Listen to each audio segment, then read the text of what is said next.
Tonight for dinner, we are going to make steak kebabs. So first we are going to make the marinade and olive oil, red wine vinegar, Dijon mustard, honey, soy sauce, Worcestershire sauce, and a lemon or lemon juice. So you're gonna wanna cut your steak into cubes. So you're gonna wanna start with a half cup of olive oil.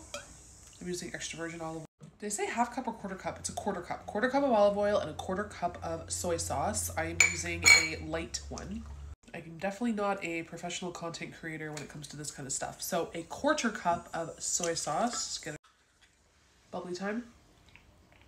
Then we're gonna do a 1.5 tablespoon of red wine vinegar. I am going to eyeball it.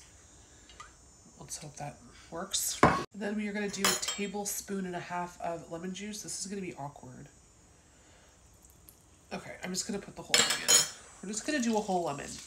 I'm going to assume that is enough. So if you don't have one of these, get one of these. These are like so fun to use, I think anyways. I got this at Dollarama. And we are going to do 2.5 tablespoons, 2.5 tablespoons. Anyways, you know what I'm saying, of Worcestershire sauce. The amount of times I was schooled of how to say Worcestershire.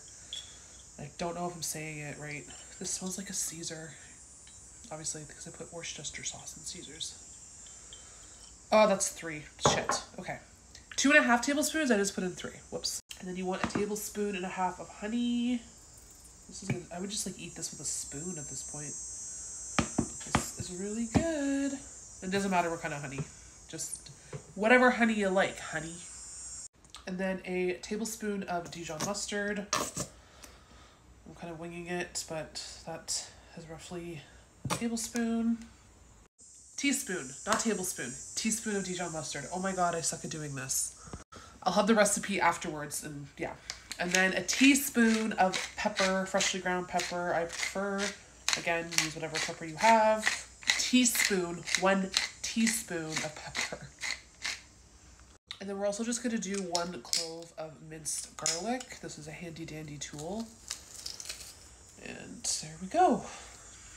And you want to marinate it for about 2 to 4 hours.